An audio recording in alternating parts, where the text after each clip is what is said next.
New at 6 in 2014, California voted to eliminate plastic bags at grocery stores, but there was a loophole. Customers could pay 10 cents for a thicker and reusable plastic bag. Well, now there's an effort to get rid of those. State Senator Ben Allen is one of those lawmakers behind the push. He joins us live. Senator, good to see you. It's good to see you. So explain how your bill works and why it's needed.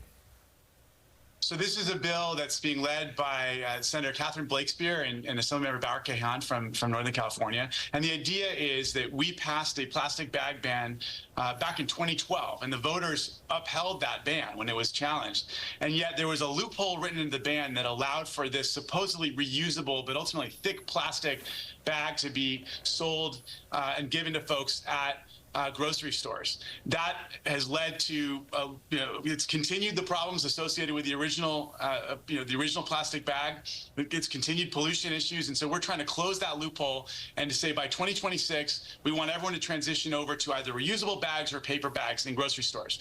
We're now behind New York on this issue. New York and New Jersey have passed legislation over the last couple of years, and it was nice to know that they worked so well for the grocers. The California Grocers Association stood with us when we announced this new piece of legislation because they know that it's worked well for them on the East Coast. And so this is all about phasing out these plastic bags, finally closing the loophole on the plastic bag ban that we passed a long time ago and the voters upheld.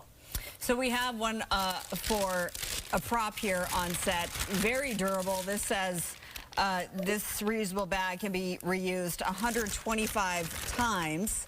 There's a lot of people who, use these, and they do so well, and they recycle them as it's said to do.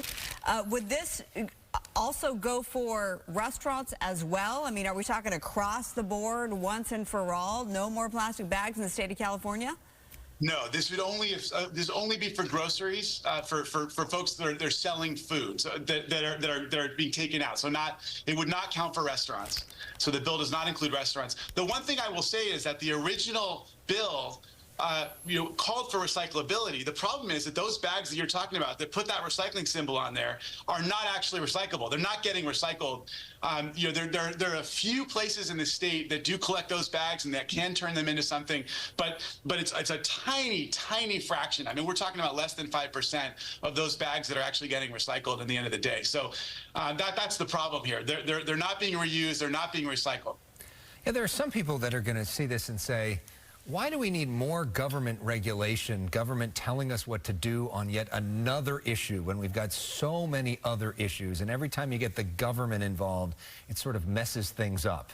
There are some people that are going to say that. What do you say to those people?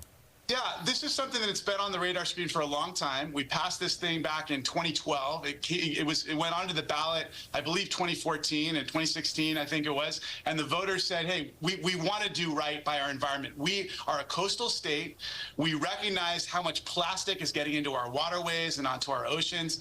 Onto our beaches. Those of us who participate in beach cleanup see it all the time. And people wanted an end to all this plastic pollution and plastic trash. By the way, that original bill, when it passed, it actually did reduce the amount of plastic trash on the beaches, but that unfortunately that's continued. And this is an example of where the people of California have actually stated very clearly that they want less plastic and not more. The truth is, this is about how you get your groceries from the store into your car.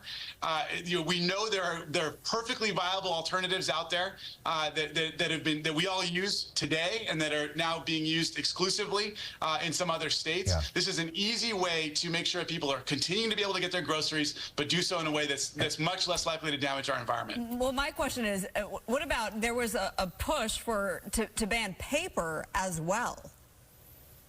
Yeah, that's not what's going on. That's not this bill. I don't know much about that. So real quickly, based off of this bill, do you have the votes to pass this? And have you spoken to the governor? Is this something he's interested in signing? We feel pretty good about our chances because we brought industry folks to the table, including, as I mentioned, the Grocers Association. They, of course, had a lot of concerns about earlier iterations of the bill, and in some cases have fought some of our efforts. But we've really made a point of reaching out to them, engaging with them, talking to them, and they were literally at the press conference with us just the other day announcing this bill. So, yeah, we're going to have to involve a lot of people. People are going to weigh in from different perspectives, but we're going to work hard to get this thing across the finish line to the governor's desk, and we feel good about our chances of getting a signature. Yeah, I'm curious to see where the plastics industry falls on this. I'm sure there's going to be significant pushback from that industry. Okay, well, we appreciate you coming on tonight with us, State Senator Ben Allen. As always, thank you. Thanks so much. Appreciate it.